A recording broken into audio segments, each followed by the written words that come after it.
Samuel, o segundo livro de Samuel, capítulo 18. A exposição de hoje se dará dos versos 9 a 18.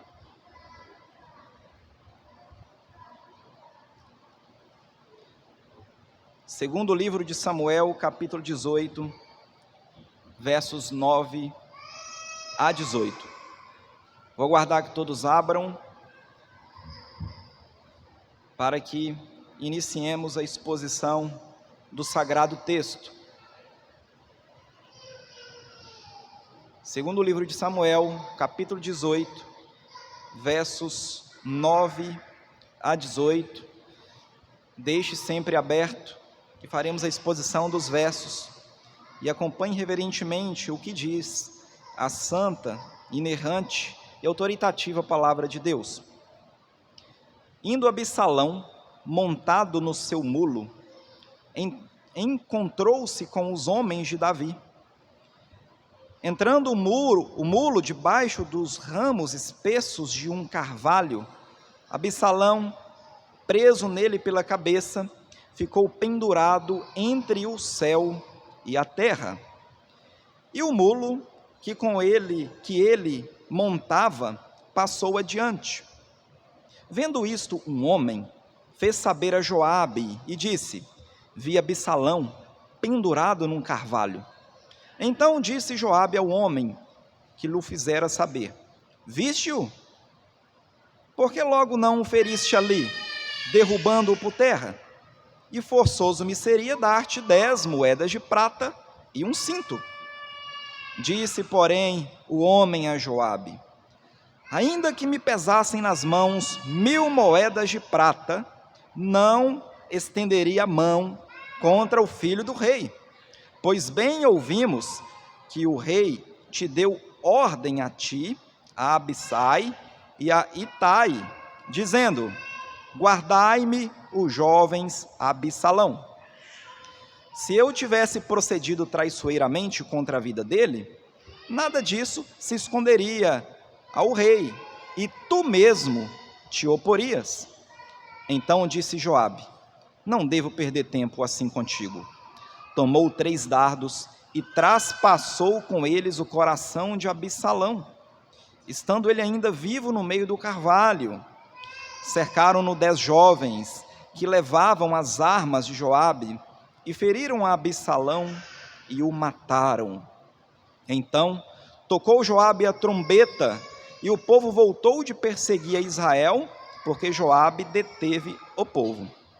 Levaram Absalão e o lançaram no bosque, numa grande cova, e levantaram sobre ele muito grande montão de pedras, e todo Israel fugiu, cada um para a sua casa. Ora, Absalão, quando ainda vivia, levantara para si uma coluna, que está no vale do rei, porque dizia: filho nenhum tenho para conservar a memória do meu nome, e deu o seu próprio nome à coluna, pelo que até hoje se chama o monumento de Absalão. Queridos irmãos e amigos ouvintes, o texto de segundo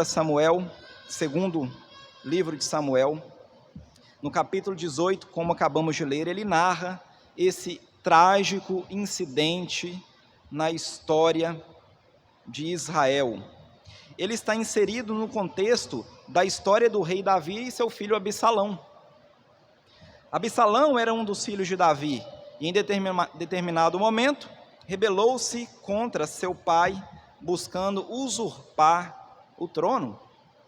Ele estava querendo encurtar caminho. Para que esperar a morte do meu pai para que eu assuma? Deixe-me mesmo dar um jeito nisso. E com os seus recursos, que nós veremos mais adiante, ele começou a cativar o povo de Israel e a provocar uma rebelião contra o seu próprio pai. A rebelião de Absalão causou uma guerra civil em Israel, na qual ele conseguiu reunir um grande exército para lutar contra as forças de Davi. Deixe marcado aí no capítulo 18 e volte um pouquinho aqui comigo para o capítulo 15. Veja no capítulo 15 a estratégia de Absalão para cativar o povo. Capítulo 15, versos 4 a 6. Assim está escrito: Dizia mais Absalão: Ah, quem me dera ser juiz na terra, para que viesse a mim todo homem que tivesse demanda ou questão, para que lhe fizesse justiça. Também, quando alguém se chegava para inclinar-se diante dele, ele estendia a mão, pegava-o e o beijava. Desta maneira, fazia Absalão a todo Israel que vinha ao rei para juízo, e assim ele furtava o coração dos homens de Israel. Veja que estratégia de conquistar o coração do povo contra o próprio pai. E veja se essa mesma estratégia, ela não é empregada hoje por inúmeros políticos, encantadores de serpente, pessoas que têm a possibilidade, com a sua lábia suave, com seus gestos amorosos, atrair para si a boa disposição do povo. Não existe nada mais manipulável do que o coração do povo. Popularidade não quer dizer nada. A voz do povo nunca será e nunca pode ser a voz de Deus. A voz do povo matou Cristo, a voz da maioria. Não nos deixemos levar por essas falsas filosofias modernas, e que também nós não façamos da estratégia de Absalão para conquistar adesões, para conquistar reputação. Ele se colocava à porta do palácio de seu pai. Quando chegava o povo para consultar, ele falava: não, Davi está muito ocupado, ele não quer ouvir ninguém, eu vou resolver aqui para você. E quando a pessoa se inclinava para prestar reverência, ele dava a mão, puxava a pessoa, dava ali um beijo na pessoa, e a pessoa se derretia por Absalão. E ele foi fazendo isso e conquistando mais e mais. Veja que por causa dessa situação, quando ele arrebanhou uma quantidade suficiente de pessoas, ele colocou o próprio pai para correr, ele colocou o próprio pai para fugir. Você pode ver isso comigo ainda no capítulo 15, lá no verso 30. Veja o que o texto narra sobre Davi.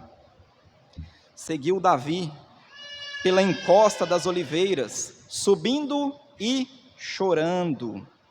Tinha a cabeça coberta e caminhava descalço. Todo o povo ia com ele, de cabeça coberta. Subiu chorando. Davi saiu chorando, enquanto o próprio filho buscava usurpar o trono dele. Enquanto Davi fugia, subindo e chorando, eis que vinha Aitofel, conselheiro agora de Absalão, e deu uma ideia maluca para Absalão. Falou: Absalão, o seu pai deixou 10 concubinas aqui para cuidar da casa. Vamos mostrar para o povo que você nunca mais vai reconciliar com seu pai, que você está contra ele agora.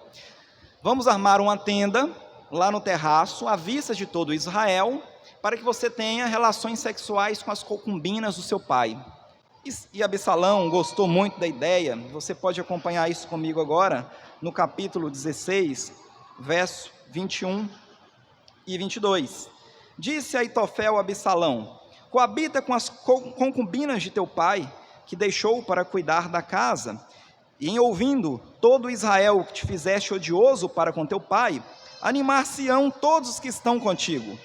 Armaram, pois, para Absalão uma tenda no eirado, e ali, à vista de todo o Israel, ele coabitou com as concubinas de seu pai, do seu próprio pai.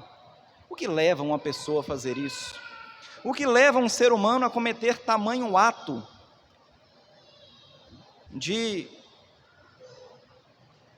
vergonha desprezível, senão o maléfico desejo do seu coração por poder, por domínio, por controle, por riquezas? Nós não estamos livres disso, meus irmãos. Nós também estamos à mercê das mesmas tentações de Absalão. Então, à vista de todo Israel, ele tem relação sexual com as 10 concubinas de Davi. E apesar disso tudo, Davi ainda nutria amor pelo seu filho. Quando se formou então o campo de batalha, quando Davi chama o seu povo e divide em 3 frentes, uma com Joabe, outra com Abissai, o irmão de Joabe, e outra com Itai, um estrangeiro, o GT, ele dá uma ordem muito clara para eles. Veja agora no capítulo 18, verso 5, a ordem que Davi deu para eles. Deu ordem o rei a Joabe, e a Abissai e a Itai, dizendo: tratai com brandura o jovem Absalão, por amor de mim. Todo o povo ouviu quando o rei dava a ordem a todos os capitães acerca de Absalão. Então não foi uma ordem dada às ocultas, havia testemunha, o próprio povo era testemunha disso. Então a batalha tem início. Veja, irmãos, nós temos Absalão, um homem extremamente vaidoso, em todos os sentidos, até mesmo na questão física. Ele era extremamente vaidoso. Confira comigo o capítulo 14, versos 25 e 26. Capítulo 14, versos 25 e 26, em que a Bíblia vai falar desta vaidade estética de Absalão. E nós veremos onde isso vai terminar. Assim está escrito: não havia, porém, em todo Israel homem tão celebrado por sua beleza como Absalão. Da planta do pé ao alto da cabeça, não havia nele defeito algum. Quando cortava o cabelo, e isto se fazia no fim de cada ano, porquanto muito lhe pesava, o seu peso era de 200 siclos, segundo o peso real. A Bíblia não registra nenhum detalhe à toa, tudo é importante.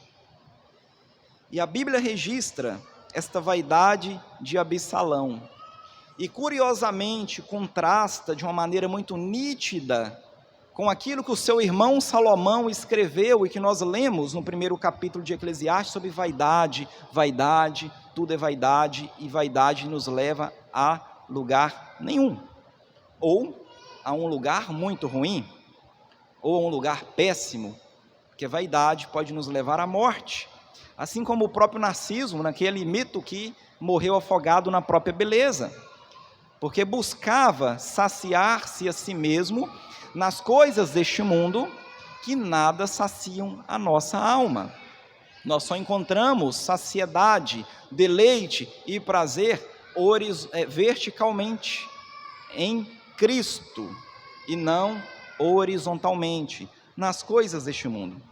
Bem, durante a batalha entre as forças de Davi e as de seu filho rebelde, Absalão, acontece um momento crucial. Absalão, montado em seu mulo, é surpreendido ao passar por baixo de um grande carvalho, onde seus longos cabelos ficam presos nos galhos.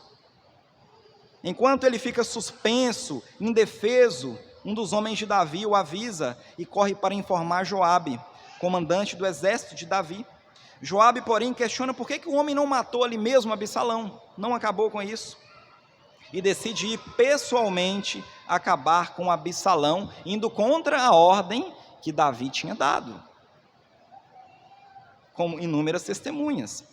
Chegando ao local, Joabe confronta Absalão, e mesmo contra as ordens de Davi para preservar a vida de seu filho, Joabe o mata ali mesmo, encerrando assim a vida de Absalão e a rebelião que ele liderava contra seu pai. Essa narrativa, irmãos, relata a tragédia da vaidade e do orgulho, mostrando como a busca desenfreada por poder, glória, fama, satisfação onde não pode ser encontrada satisfação, pode levar à queda e à destruição. Absalão, apesar de sua beleza e habilidade, é vítima de suas próprias ambições, pagando um altíssimo preço, por sua vaidade.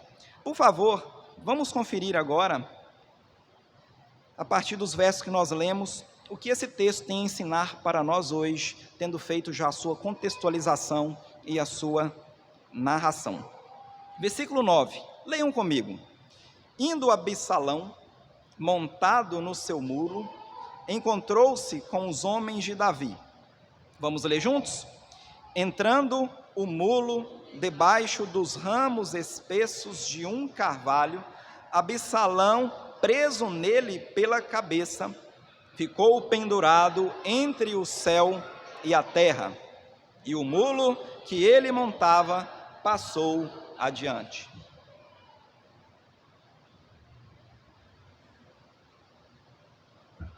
Como vimos, Absalão acaba ficando preso pela sua própria vaidade. A sua vaidade o levou a esse lugar. A Bíblia não narra como que ele foi parar nesse bosque, enquanto ele estava no campo de batalha e os seus homens estavam em outra posição, ele foi se deparar justamente no meio dos homens de Davi. Talvez ele quisesse ver a batalha de um lugar mais distante, mais afastado. Talvez ele simplesmente fugiu e pegou um caminho não adequado.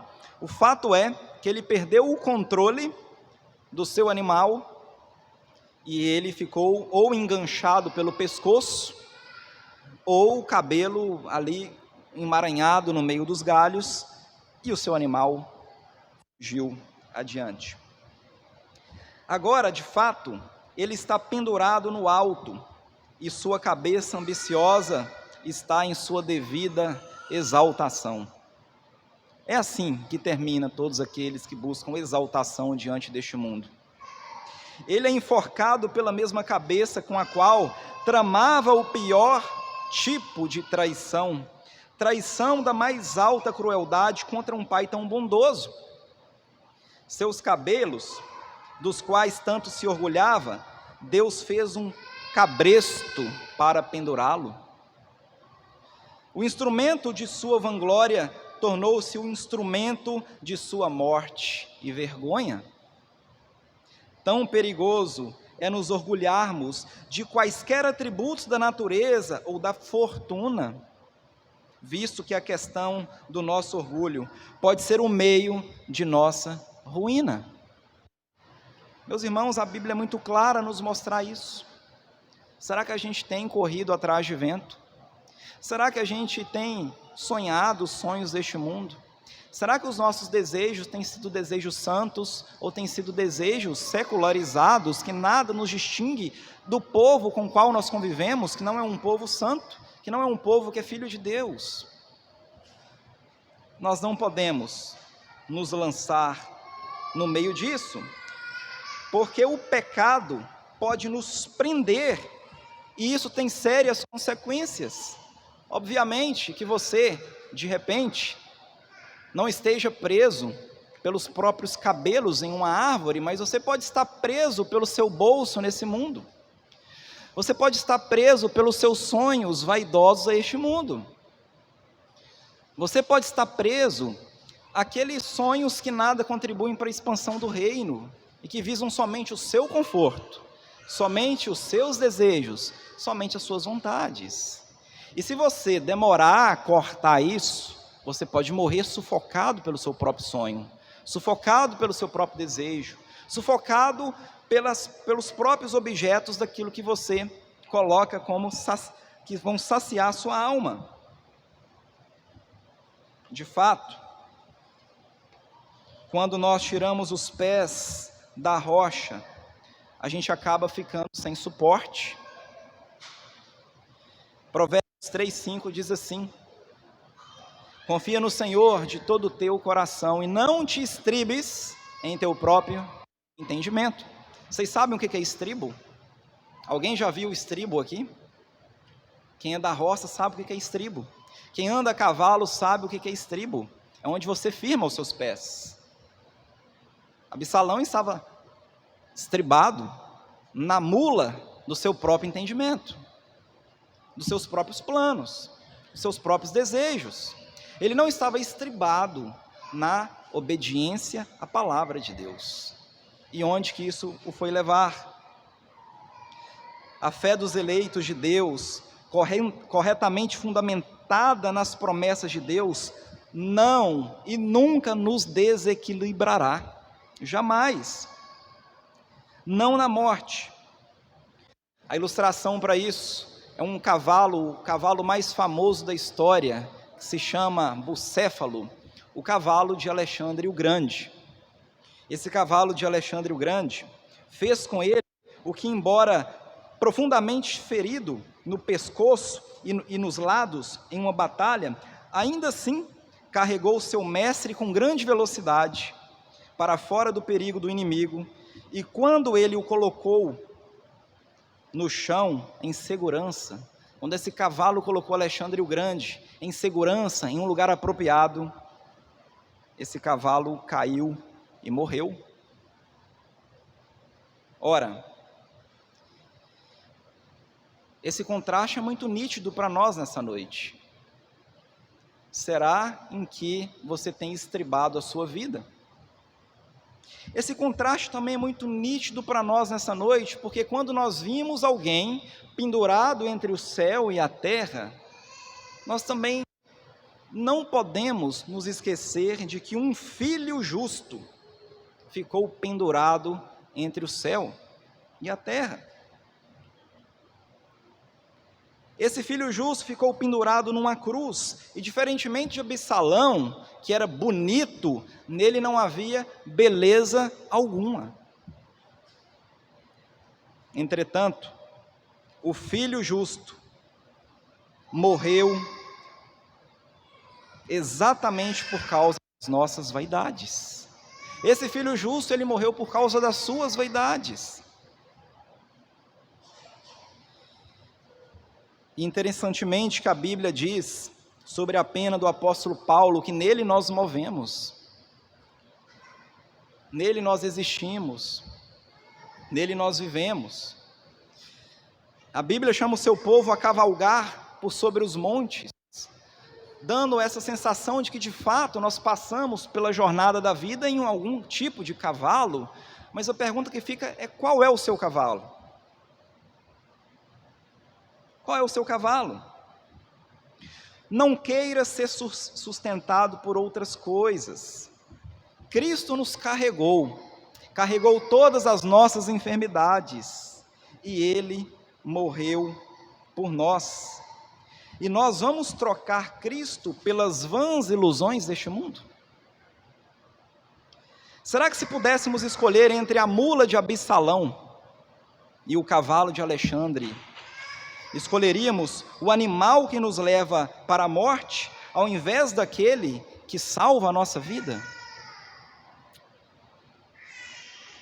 Para a nossa vergonha, irmãos, para a nossa vergonha, nos é forçoso afirmar que diariamente fazemos escolhas decepcionantes como essa. A própria Bíblia ilustra isso de outra maneira, em que nós abandonamos a fonte de águas vivas para cavar cisternas rotas. É como se nós deixássemos de lado a fonte inesgotável e passássemos a nos apaixonar por um jarrinho de água furado. Que o Senhor nos livre disso, dessa vaidade, de tomar decisões vaporosas, de buscar acumular tesouros aqui na terra e não no céu. Por favor, vamos ler agora os versos 10 a 13. Leiamos juntos. Vendo isto, um homem fez saber a Joabe e Absalão pendurado num carvalho. Então disse Joabe ao homem que lhe fizera saber: viste-o, porque logo não o feriste ali, derrubando-o por terra? E forçoso me seria dar-te 10 moedas de prata e um cinto. Disse, porém, o homem a Joabe: ainda que me pesassem nas mãos 1000 moedas de prata, não estenderia a mão contra o filho do rei. Pois bem ouvimos que o rei te deu ordem a ti, a Abissai e a Itai, dizendo: guardai-me o jovem Abissalão. Se eu tivesse procedido traiçoeiramente contra a vida dele, nada disso se esconderia ao rei, e tu mesmo te oporias. Bem, aqui agora nós temos um outro contraste. Nós já passamos por um primeiro contraste entre qual tipo de cavalo você vai usar nessa vida. E agora nós temos um segundo tipo de contraste, que é: que tipo de homem você quer imitar nessa vida? Veja, nós temos um homem sério, e do outro lado um homem competente, um homem guerreiro, um homem habilidoso, mas um homem desobediente. O que é melhor? O que é melhor? Joabe queria muito mais eliminar uma ameaça a si mesmo e ao povo do que obedecer ao rei, mas forçado pela maioria, frequentemente tomamos decisões erradas. Note o que está escrito aqui no versículo 11: viste-o, por que logo não o feriste ali, derrubando-o por terra? E forçoso me seria dar-te 10 moedas de prata e um cinto. Isso aqui não lembra uma traição semelhante, né, de Judas, quando por 30 moedas de prata vendeu Cristo? O que precisa ficar bem nítido para nós, irmãos, é que quando um rei manda, a gente obedece. Quando um rei dá uma ordem, nós não questionamos. Quando um rei manda sentar, a gente não procura banco. Quando um rei fala, precisa ser cumprido. Pode ser contra o seu interesse, contra a sua vontade, contra o povo, mas deve ser obedecido. Não adianta encontrar jeitinhos. Joabe tinha diante dele obedecer o rei de um lado, e do outro a possibilidade de Abissalão, em estando vivo, vir depois até mesmo ser rei. E aí Joabe poderia perder algumas regalias, ou o próprio povo poderia vir a ser escravizado ou subjugado por Abissalão. Enfim, ele poderia fazer quaisquer conjecturas que ele quisesse fazer, mas nenhuma conjectura ela pode ser mais forte do que a simples, reta e perfeita obediência ao Senhor. Nós não podemos submeter a palavra de Deus às nossas conjecturas e aos nossos achômetros. Mas de um lado nós tínhamos um homem sério, um homem que bancou a obediência, mesmo colocando a sua própria vida em risco, porque ele estava diante de um comandante de exército, de Davi. Ele foi contra esse comandante. Veja o que ele disse no versículo 12. Disse, porém, um homem a Joabe: ainda que me pesassem nas mãos 1000 moedas de prata, não estenderia a mão contra o filho do rei. Por quê? Porque um homem que fez tudo o que fez merecia morrer. Era melhor que o matasse mesmo, de acordo com as nossas conjecturas. Mas teve um rei, e ele prossegue: pois bem ouvimos que o rei te deu ordem a ti, a Abissai e a Itai, dizendo: guarda-me o jovem Abissalão. Mas tem um detalhe um pouco mais sórdido nesse episódio. Esse homem sério e obediente falou assim com Joabe: se eu tivesse procedido traiçoeiramente contra a vida dele, porque ele estaria traindo o rei, traindo a palavra do rei, nada disso se esconderia ao rei, e tu mesmo te oporias. O que Joabe falaria? Olha, mataram lá Abissalão, não fui eu que mandei, foi o moço lá que matou, e aí Davi ia lá, matava o camarada que matou o filho dele, e estava tudo de boa com Joabe. E veja, irmão, se não é assim que o diabo lida com as almas tentadas, veja se não é assim. A postura de Joabe, querendo de alguma maneira subornar esse moço, esse homem, para que matasse Absalão. E depois, certamente, ele entregaria este próprio homem a Davi, eliminando de si a culpa. É assim que o diabo lida com as almas tentadas. Primeiro, ele as tenta a pecar. E depois, as acusa do pecado. Pois ele é o acusador dos irmãos. Não caia, meus irmãos, nas armadilhas do diabo, das ofertas deste mundo, que são bonitas.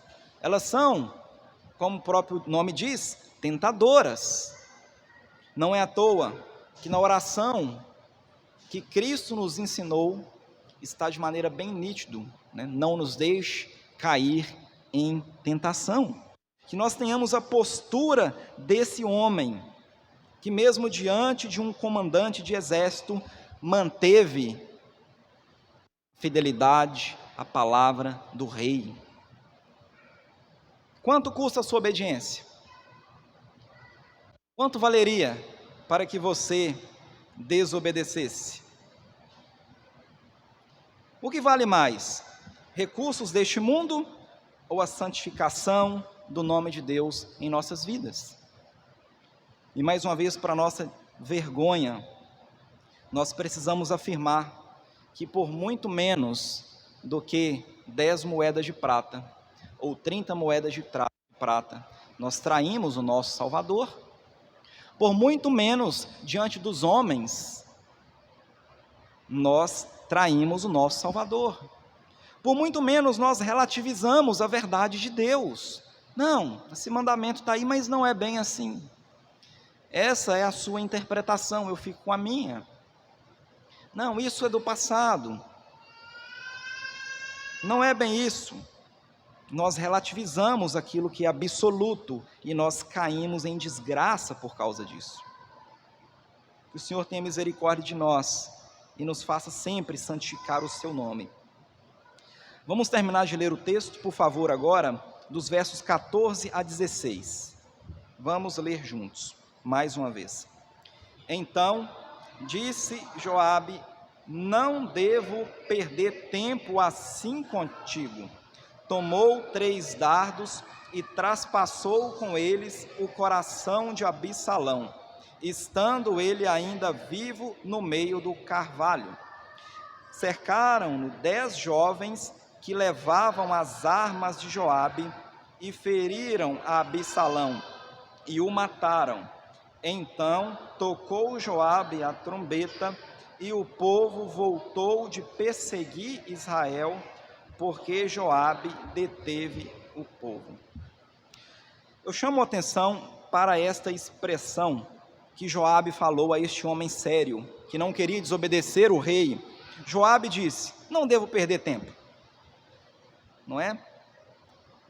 Não devo perder tempo. Deixa de conversa fiada. Deixa lá que eu faço então o que eu devo fazer. E a pergunta que eu faço para você nessa noite: será que você tem administrado o seu tempo como Joabe, achando que isso é perda de tempo? Não investindo tempo em obedecer, mas investindo tempo em executar os desígnios do seu próprio coração? É perca de tempo dar ouvidos à obediência? Não. Este é o maior investimento e o melhor investimento que podemos fazer do nosso tempo. Obedecer ao Senhor. E aqueles que obedecem ao Senhor têm as promessas que todos os outros procuram fora do Senhor, e o Senhor tem para aqueles que obedecem. Eles comerão os melhores frutos dessa terra. Eles terão paz que excede todo entendimento. Mas por que ainda assim eles procuram atalhos para aquilo que só Deus pode dar? Uma outra expressão interessante nesse texto está no final do versículo 16. Joabe deteve o povo. Ora, é muito mais fácil deter o povo do que os seus próprios desejos. Joabe conseguiu deter o povo, conseguiu cessar a guerra, mas não conseguiu vencer a guerra interna dele mesmo, dos desejos que ele tinha contra a obediência que ele deveria ter para com a palavra do rei. E não é à toa que o irmão de Absalão escreveu assim em Provérbios, capítulo 16, versículo 32: melhor é o longânimo do que o herói da guerra, e o que domina o seu espírito do que o que toma uma cidade. Quando você consegue dominar aquele seu desejo desenfreado por fazer alguma coisa ruim, meu irmão, se alegre, se regozije, celebre mais do que se você tivesse conquistado um país, porque a Bíblia fala isso, que aquele que vence a si mesmo é muito melhor do que um herói de guerra. Você tem tantas coisas e motivos para se alegrar, que o simples fato de você vencer um vício, o simples fato de você conseguir se dominar para manter-se puro, no dia do Senhor, não fazendo coisa que não é devida nesse dia, isso é fato de celebrar. Os heróis de guerra, quando eles conquistam uma cidade, eles não celebram, eles não fazem festa. O povo de Deus pode viver e deve viver em festa, porque Deus nos deu a possibilidade de não mais sermos escravos do pecado, de vencermos a nós mesmos diariamente e obedecermos à voz do nosso Salvador. Mas o que eu gostaria de chamar a atenção ainda com mais destaque para este episódio é justamente para o fato da morte de Absalão. Não obstante a desobediência de Joabe, nós precisamos entender que o Senhor conduz a história. E o Senhor conduziu a história para promover aqui o seu justo julgamento sobre este Absalão vilmente cruel e ambicioso. Ele precisará ser um novo rei antes de seu tempo, e agora aqui está este carvalho como seu trono. Seu cabelo retorcido no galho como sua coroa. E agora ele tem no seu coração essas 3 lanças como seu cetro para governar. O seu coração orgulhoso é atravessado pelos cetros. E, interessantemente, talvez não haja nenhuma correlação, mas os 10 escudeiros de Joabe, que pela sua guarda real, por profanarem as 10 concubinas de Davi. Um escudeiro para cada concubina de Davi. Um rei com a coroa retorcida e entrelaçada num trono que é um carvalho, com lanças no próprio coração orgulhoso, que são os seus cetros para governar, e a sua guarda real, aqueles 10 homens de Joabe, um para cada concubina, daquela vergonha que ele cometeu em Israel. É aí que termina a nossa vaidade. É assim que termina a paga pelo pecado, cujo salário é a morte. Que o Senhor nos livre de buscar coisas que nós sabemos que não vão terminar bem. E por fim, vamos ler juntos os 2 últimos versículos para concluirmos a exposição desse texto. Versículos 17 e 18. Leiamos. Levaram Absalão e o lançaram no bosque, numa grande cova, e levantaram sobre ele muito grande montão de pedras, e todo Israel fugiu cada um para a sua casa. Ora, Absalão, quando ainda vivia, levantara para si uma coluna, que está no vale do rei, porque dizia: filho nenhum tenho para conservar a memória do meu nome, e deu o seu próprio nome à coluna, pelo que até hoje se chama o monumento de Salomão. Note mais alguns contrastes interessantes aqui. Nós já vimos o contraste entre os 2 cavalos, nós já vimos o contraste entre um homem obediente e um homem desobediente, e agora nós vamos ver um contraste entre 2 expressões. Note a expressão que está no versículo 18, levantara para si uma coluna. Ok? Levantara para si uma coluna. Agora volta para o versículo 17 e veja uma expressão muito parecida, que está escrito assim: levantaram sobre ele muito grande montão de pedras. O versículo 18 não está aqui à toa, não está aqui fora de contexto. Ele está aqui justamente para nos mostrar este contraste, que todas as vezes que vivemos tentando levantar monumento aos nossos próprios nomes, nós vamos terminar amassados, esmagados, porque não há nenhum nome que importa ser glorificado, senão o nome de Deus. O monumento de Absalão era a expectativa, mas a realidade foi um monturo de pedras. Mais uma vez, parece até irônico, mas o irmão de Absalão, Salomão, escreveu assim em Provérbios 16, versículo 18: a soberba precede a ruína, e a altivez de espírito a queda. Em outra parte ele diz que aquele que faz alta a porta da sua casa, com aquele desejo de ser elogiado, casa bonita, olha como esse camarada, essa pessoa facilita a própria queda. De fato, meus irmãos, minhas irmãs, enquanto vivermos pensando em nosso nome, enquanto vivermos pensando em nosso legado, eu tenho que deixar um legado. Enquanto vivemos pensando em sermos lembrados nas próximas gerações, nós não estaremos vivendo para a glória de Deus. Nós estaremos vivendo para a glória do nosso próprio nome. E quando eu digo do risco do nosso coração estar ansiando essas coisas, é porque o mundo todo vive em busca da glória do próprio nome e nós não podemos imitar isso. Interessante que são coisas que podem até parecer boas, coisas que podem até, um homem com um nome notório, nós temos inúmeros homens da antiguidade, que as suas histórias são preservadas até hoje, porque foram homens que fizeram obras dignas de serem de fato observadas. Entretanto, essas coisas podem até acontecer, mas não podem ser fora de ordem, como buscou Salomão, ou melhor, como buscou Absalão. Em primeiro lugar, e sempre em primeiro lugar, o reino de Deus e a sua justiça.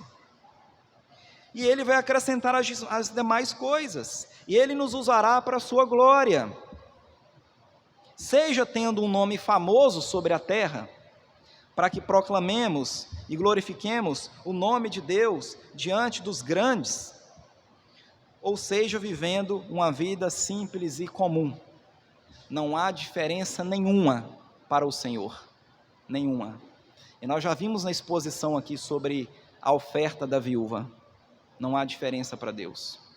E olha, permita-me dizer, se pudermos escolher, escolha a vida simples e comum, porque ela vai trazer menos enfado sobre a sua vida. Não viva nessa falsa expectativa e até nessa besteira de querer ser um homem grandioso nessa terra. Para quê? Sirva a Deus na sua simplicidade, na vida comum do seu lar. Você pode glorificar a Deus mais do que famosos que fazem talvez exposição para multidões. Isso não é necessário. O Senhor não busca resultados, o Senhor busca fidelidade.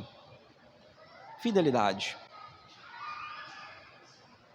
Muitos perguntam por aí, quantas almas você ganhou para Jesus hoje? Como se isso fosse uma métrica da espiritualidade ou da fidelidade, mas não é.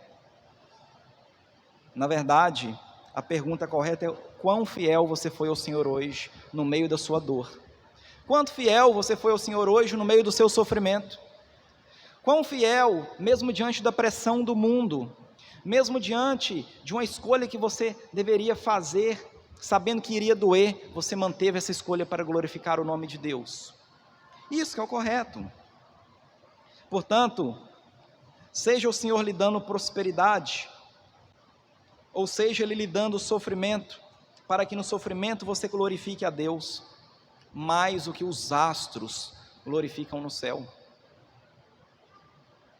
Porque quando o povo de Deus está no meio da adversidade, e mesmo assim glorifica o amado da sua alma, esse louvor ele ecoa mais do que o brilho solar.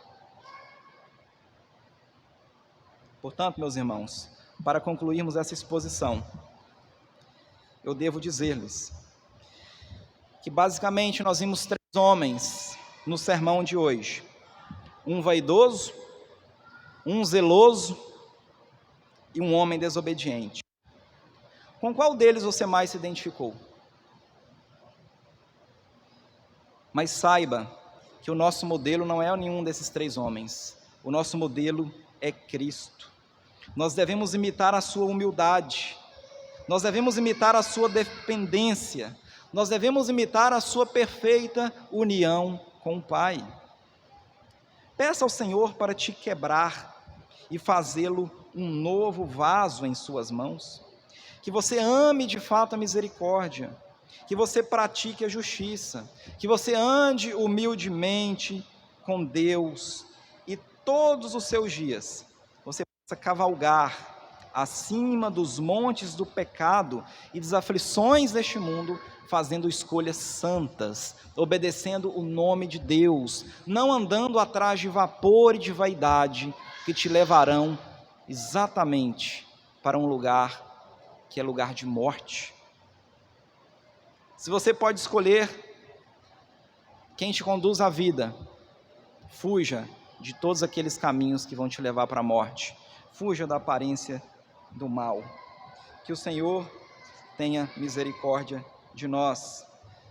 Vamos, neste momento, ter um instante de oração